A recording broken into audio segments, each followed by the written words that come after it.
اگر وہ سو گیا تو خود ہی اٹھ جائے گا. فرمایا نہیں، ہمارا وہاں پر جانا لازم ہے تاکہ وہاں پر بھی خدا کا جلال ظاہر ہو. اور جب قبر پر چلے جاتے ہیں منظر کیا دیکھتے ہیں کہ وہ لازر کو آواز دیتے ہیں. بہنی کہنے لگی اب تو اس میں سے بدبو آ رہی ہوگی، 4 دن ہو گئے اس سے مرے ہوئے.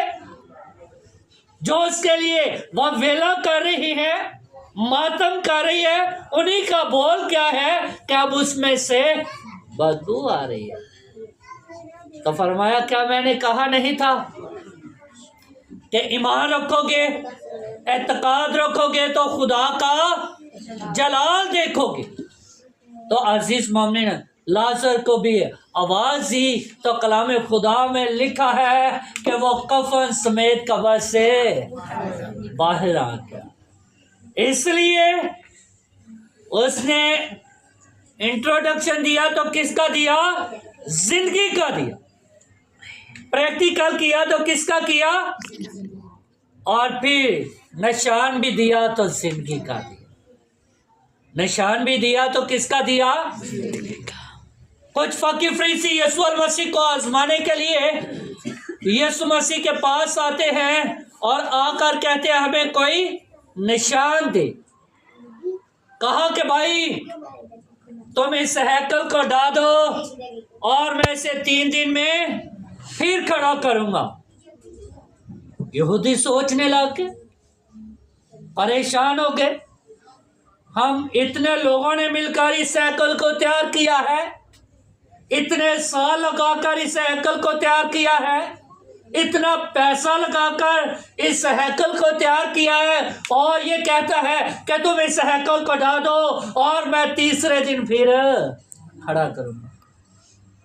تو عزیز مومنین، کلام خدا میں لکھا ہے کہ مسیح یسوع در حقیقت اپنے بدن کے ہیکل کی بات کرتے ہیں. کس کی بات کرتے ہیں؟ اپنے بدن کی ہیکل کی بات کرتے ہیں کہ تم اسے ڈھا بھی دو گے تو لازم ہے کہ ابن انسان تیسرے دن مردوں میں سے جی اٹھے گا. ابن انسان تیسرے دن مردوں میں سے جی اٹھے گا. یہ زندگی کا نشان ہے اور زندگی پر اختیار کا نشان ہے جو کسی اور کے پاس نہیں ہے. اور پھر کچھ فقی اور فریسی یہودیوں کا ایک اور گروہ اس کے پاس آیا اور آ کر کیا کہنے لگا کہ ہمیں کوئی اور نشان دے.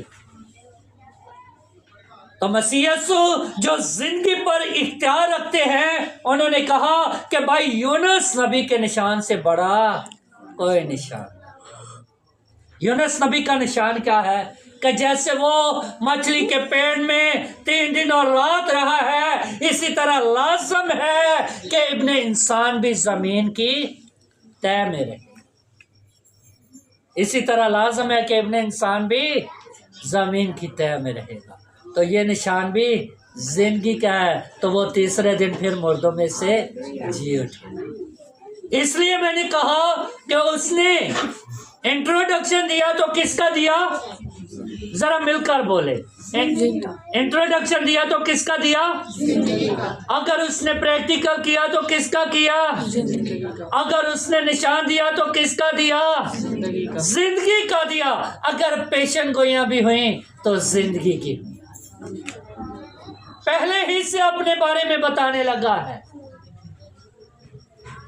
اور ان پیشن گوئیوں کی تکمیل ہوئی تو وہ بھی زندگی سے ہو گئی. کیسے؟ عزیز مومنین، ہمارے ایمان کے مطابق مسیح یسوع صلیب پر مصلوب ہوا اور تیسرے روز مردوں میں سے جی اٹھا.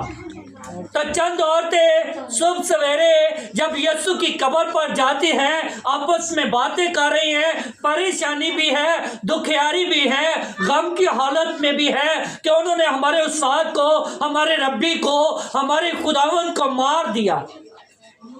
وہ ڈر اور خوف بھی ہے، لیکن پھر بھی قبر پر جاتے ہیں اور ساتھ باتیں کیا کرتے ہیں کہ ہمارے لیے قبر کے منہ سے پتھر کو کون لڑکائے گا.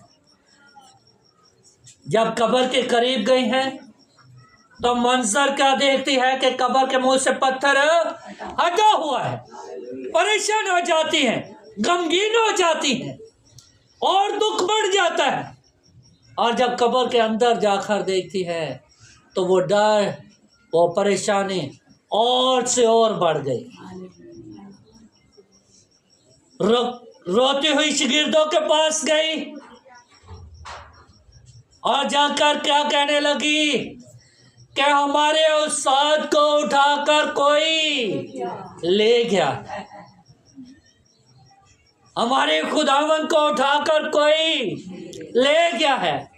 شاگرد بھی بھاگتے ہوئے قبر کی طرف آئے، عورتیں بھی جو قبر کی طرف واپس آئیں، اور ان کے سامنے ایک تجلی چمکی قبر میں سے، آواز کیا آئی کہ تم زندوں کو مردوں